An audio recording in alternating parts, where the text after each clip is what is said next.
Hey guys, welcome to our podcast. My name is Denise Peña, And I'm Johanna Garma. and today we will be discussing about the film called Legally Legally Blonde. Blonde. So this film is directed by, Robert, look at it. and today we're going to be sharing our thoughts and our analysis on the film. So first off, what are your impressions when you first saw the movie Legally Blonde? It's too girly for me because parang puro nakita was like puro pink and usually parang impression ko is parang Barbie series Witherspoon. Oo nga, true. Tapos, nung nakita ko si Reese Witherspoon dun sa cover ng film, parang naalala ko agad si Sharpay Evans. Do you know Sharpay Evans from I don't High know. School Musical? I don't Yan. know that. Because she always wears pink din. Tapos, ganun din yung attitude niya, parang maarte, ganun. Yun yung yun yung impressions ko kay Reese Witherspoon dun sa cover. Okay, so let's start our podcast. So, following the stories of Clueless and the original Buffy the Vampire Slayer movie, Legally Blonde is a coming of romantic comedy story of a young ditzy Californian girl. The movie was released in year 2000, so di pa ako pinapanganak. And directed by Robert Lucatic. Robert Lucatic is an Australian director and writer who was known for his romantic comedy films including Monster-in-Law and The Ugly Truth. And as a matter of fact, he has numerous award-winning films before his big break into Hollywood. So bago pa pala tong Legally Blonde, marami na siyang awards na nakuha, such as Death Through a Child's Eyes and Tiziana Buberini, in which both earned Best Film Award. Whereas his first movie in Hollywood, which is yung film na i-review natin ngayon, Legally Blonde, received a Golden Globe nomination for the Best Motion Picture, as well as the 2001 Teen Choice Award for Choice Movie of the Summer. Knowing all of the awards received by this director, we now have an idea that this movie was the greatest hit of all time. So on the other hand, behind the modern day film is the screenwriters Karen Makula and Kirsten Smith. These two were also known for their talent in romantic comedy films as they are the ones behind 10 Things I Hate About You, She's the Man, and The House Bunny. Meanwhile, Reese Witherspoon played a huge role in the success of the film since she portrayed Elle Woods in A Good Matter. Mainly, Reese Witherspoon has skills in acting when it is based on romantic comedy as well. It was a feel-good show, filled with girl power and lots of silly jokes with regards to the magnetic presence of Reese Witherspoon. So parang lahat sila may idea about romantic comedy films. Oo nga, alam ko si Reese Witherspoon, she was also yung bida sa This Means War, if you know that movie. Rom-com din siya, tapos yun din, oo, action din. So the story revolves around Elle Woods who tries to win back her ex-boyfriend. She is determined to go into Harvard in order to prove that her physical appearance and her interest in fashion has nothing to do with her intelligence and ability as a woman. Reese Witherspoon stars as Elle Woods, who is often described as brainless, airhead with only two things on her mind, men and fashion. It was clearly seen in the movie that she has the perfect life because she has it all. She is incredibly popular among her circle of friends. Tapos siya ata yung president ng ng sorority nila. Siya yung president. Delta Nu. Oh, and she even has her own sorority, which is she is president of nga. Tapos in addition, she has rich and handsome boyfriend. So, however, it all changes when her boyfriend decided to go to law school. Thus, he broke up with Elle due to the fact that she was seen not serious enough because parang sabi niya lahat daw nung nag-aaral sa Harvard is serious and unlike Elle, parang party goer, tas funny. Oo nga. Tapos alam ko yung course ni Elle is like fashion design, So, ganun. parang complete opposite oo ng nga, ang gusto layo ng courses nila. So afterwards, Elle tried to change herself by attending Harvard Law School where her ex is studying. Warner Huntington III is Elle's former boyfriend and the current fiancé of Vivian. He broke up with Elle for the purpose of dating someone that can help advance his career as a lawyer. Tapos, yung name naman nung fiancé ni Warner is Vivian Kensington. She is intimidated and jealous of Elle's overconfidence and intelligence.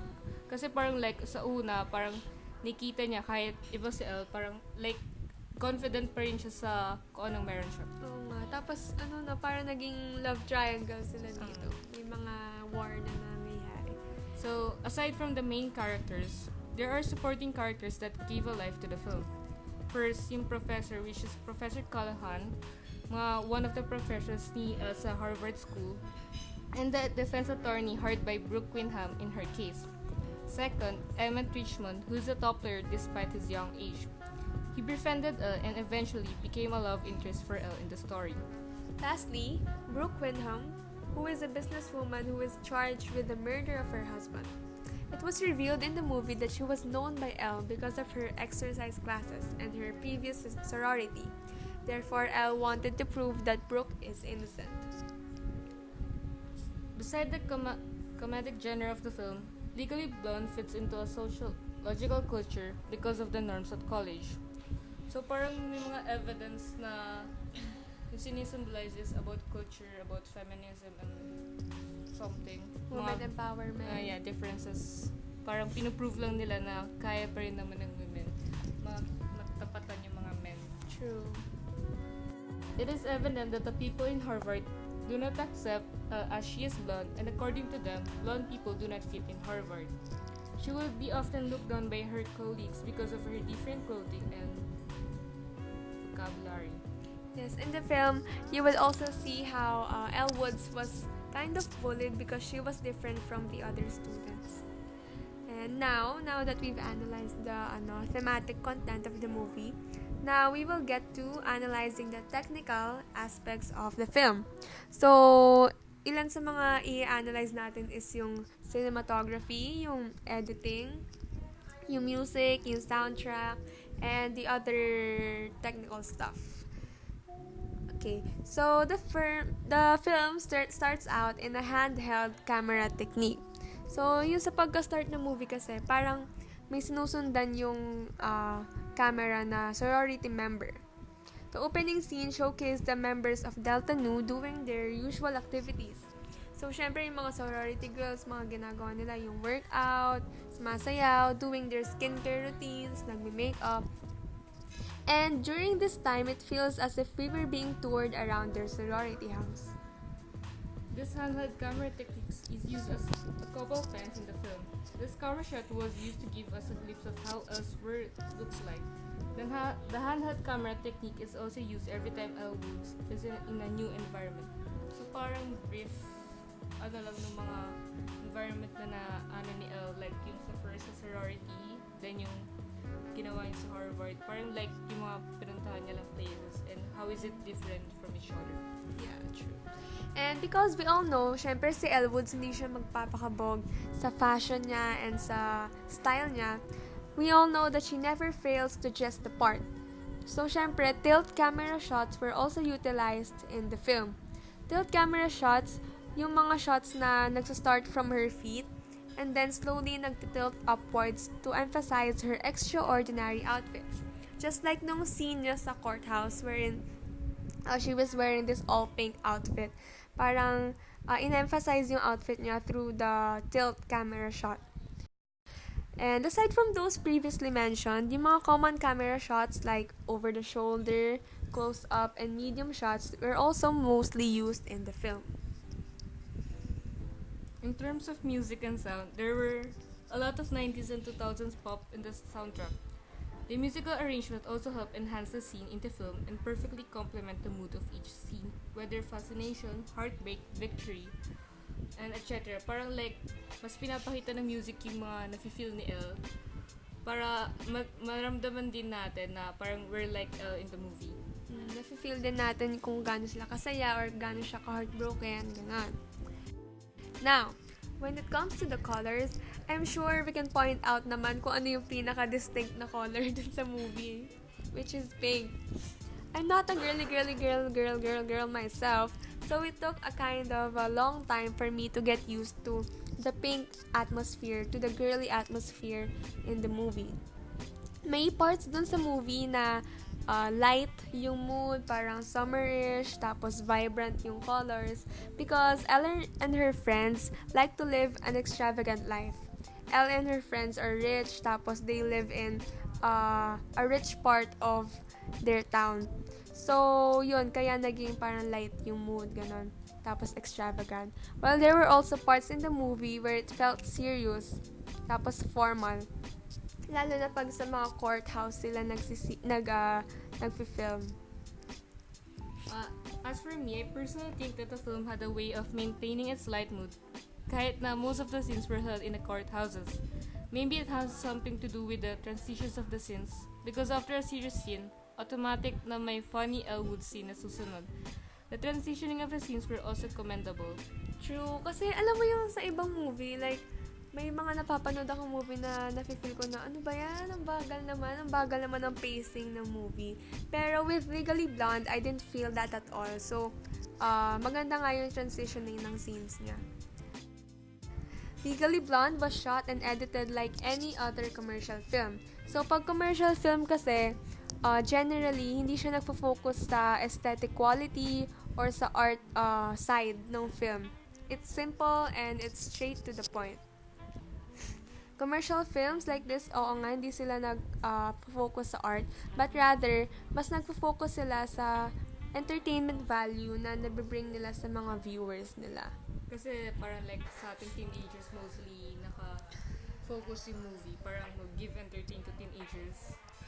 So now that we have analyzed both technical and thematic aspects of the film, it's time that we wrap this up. So, what are your final thoughts? Final thoughts, para sa akin, natuwa ako sa movie na to because I usually like rom-coms a lot, lalo na yung mga gantong movie na yung babae yung strong, yung empowered na character, ganon. Tapos, natuwa ko kasi in the end, she discovered herself kung ano talaga siya, kung saan siya meant to be sa life niya, ganon. Ikaw? Parang sa akin kasi it is like typical. Pero mostly naman nanonood din ako ng films na to. Pero mostly hindi ko siya inuulit. Parang true. like, diba kasi parang pag other films, parang gusto mo ulit-ulitin. Pero parang sa akin, okay siya. Pero yung feeling ko hindi ko siya ulit-ulitin. Tsaka parang for this movie, parang it doesn't take a lot of parang analyzing, ganon. Yung parang i-examine mo. Oo, kasi yung ibang movie, di ba, parang sobrang lalim ng mga symbolism, sobrang lalim ng mga twist, di ba? Yung mga twist sobrang nakaka-mind blown. Pero sa Legally Blonde, I feel like it is what it is. You get? Parang ganon. Para siguro maintindihan agad ng viewers kasi parang kung parang nga sa teenager yung movie, parang gusto agad nila na mapahita yung symbolism ng movie, which is yung parang difference nga nung mga culture today, like yung sa feminism, which yung parang mostly yung sabi nga yung blonde, parang they were often described as dumb. Sabi ng movie parang ganun lang, they were described as dumb. Tapos kasi blonde siya, tapos parang sabi din sila sineseryoso mostly ng people. Yeah. And this movie, I feel like it's suitable for all ages. It's parang wholesome na movie naman siya because there were no like sexual content naman or anything. So, it's a good movie to watch with the family or with your friends if you want to lighten up the mood or have a great time lang. So, i-recommend mo siya sa other people? Yeah, it's a good movie naman to watch if you're looking for some fun, parang feel good movie. Yes. Very good, very good. So, let's wrap this up. And let's summarize everything that we've discussed in the last 14-something minutes. Legally Blonde is a fun, witty film that will surely keep you entertained. With Reese Witherspoon's strong magnifying portrayal of Elwood's and the help of her supporting characters, I can say that it was a fresh take on women empowerment. Women can be so underestimated at times, and Elle's journey to self-discovery was inspiring. The colors, costumes, script, and other elements of the film all come together to tell the viewers its so major lesson. How people are not always what they seem to be. As Elle would always like to say, have a little faith in people. It was also commendable how Elle Woods not only saw faith in other people, but in the end she also saw faith in herself. She had faith in herself. And that's why in the end, she accomplished and she became a lawyer and proved that yung mga nagsasabi sa kanya hindi niya kaya, parang prove niya na wrong na like kahit ganoon siya, kaya niya pa rin naman. Basta it takes hard work lang. Yeah. And that is all for today, folks. Thank you for listening to our podcast and for listening to our film review on Legally Blonde, directed by Robert Luketic. We hope you learned something today, and please tell us your thoughts, whether you agree or whether you don't agree with us. We would like to hear what you think. Once again, this has been Denise Peña and Johanna Garma, your film reviewers for today. Thank you. Bye.